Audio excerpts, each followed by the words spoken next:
चित्रकूट से एक सनसनीखेज घटना सामने आई, जहां पर एक कपड़ा कारोबारी के 13 साल के बेटे का अपहरण कर हत्या करने वाले मुख्य आरोपी कल्लू को पुलिस ने महज 2 घंटे में एनकाउंटर में ढेर कर दिया। उसका साथी इरफान घायल हो गया है। कातिल किराएदारों ने 40 लाख की फिरौती मांगी थी। दिखाते हैं आपको रिपोर्ट की पूरा मामला क्या है। मेरे बच्चे को अंदर किडनैप करके और वो अंदर रखे हुए थे। अनबन जैसा वो महसूस कर रहा था, उसकी वजह से उसने अपने एक और साथी के साथ मिलकर के ये षड्यंत्र किया। चित्रकूट में अपराध की एक दिल दहला देने वाली घटना ने पूरे इलाके को हिलाकर रख दिया। कपड़ा कारोबारी अशोक केसरवानी के 13 साल के बेटे आयुष का अपहरण किया गया और फिर बेरहमी से हत्या कर दी गई। अपहरण और हत्याकांड के महज 2 घंटे के अंदर पुलिस ने भी हिसाब पूरा कर लिया और मुख्य आरोपी कल्लू को पुलिस एनकाउंटर में मार गिराया, जबकि उसका साथी इरफान घायल है। पुलिस को बदमाशों की लोकेशन उनकी व्हाट्सएप कॉल से मिली, जिसे ट्रेस कर पुलिस ने उन्हें अंजाम तक पहुंचाया। क्योंकि वहीं रहता था, पड़ोसी है, पहले किराए पर रह चुका था, तो इस नाते बच्चा भी एक तरह से उससे परिचित था।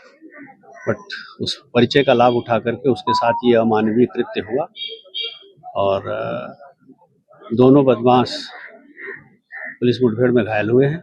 एक को डॉक्टर ने मृत घोषित कर दिया और दूसरे की गंभीर हालत में उसे प्रयागराज दिखाया। घटना गुरुवार शाम करीब 6 बजे की है, जब आयुष को बाइक सिखाने के बहाने 2 बदमाशों ने अपहरण कर लिया। ये बदमाश था 70 साल का कल्लू और उसका साथी इरफान। दोनों प्रयागराज और शंकरगढ़ के रहने वाले थे और अशोक केसरवानी के घर में किराए पर रहते थे। 10 सितंबर को घर खाली कराने के बाद वो 100 मीटर दूर दूसरे मकान में शिफ्ट हो गए। किला चौराहे पर उन्होंने एक दुकान भी किराए पर ली थी, जहाँ बक्सा बनाने का काम करते थे। पिछले कई दिनों से दोनों आयुष को बाइक चलाना सिखा रहे थे।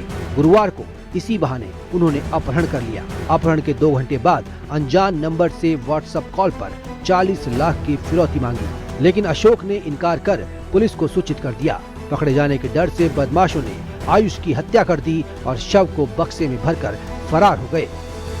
पुलिस को जानकारी ही रात के 9 बजे दी गई और परिजनों को भी सच ये है कि उसकी जानकारी 8:30 पौने 9 बजे के आसपास हुई, जब उनके यहाँ फ़ोन आया। इस जानकारी पे लगातार हम लोगों ने रात भर प्रयास किया और उस प्रयास में पता चला कि एक पुराना किराएदार जो 10 दिसंबर को जिसे खाली करा लिया गया था, उससे कुछ अनबन जैसा वो महसूस कर रहा था, उसकी वजह से उसने अपने एक और साथी के साथ मिलकर के ये षड्यंत्र किया। ये एनकाउंटर बरगढ़ इलाके में हुआ। दोनों बदमाशों का आपराधिक रिकॉर्ड रहा है, लेकिन इस बार उन्होंने निर्दोष बच्चे की जान ली। हत्या के बाद पीड़ित परिवार और स्थानीय लोग नाराज हो गए थे। वो धरने पर बैठे और हत्यारों के एनकाउंटर की मांग के साथ ही आरोपियों के घरों पर बुलडोजर चलाने और परिवार को 1 करोड़ का मुआवजा और एक सदस्य को सरकारी नौकरी की मांग की थी। अब पुलिस प्रशासन से यही मांग है कि मेरे बच्चे को मारने वाला जो भी है, इरफान अंसारी और कल्लू दोनों मिलके मारे हैं। इनका एनकाउंटर होना चाहिए।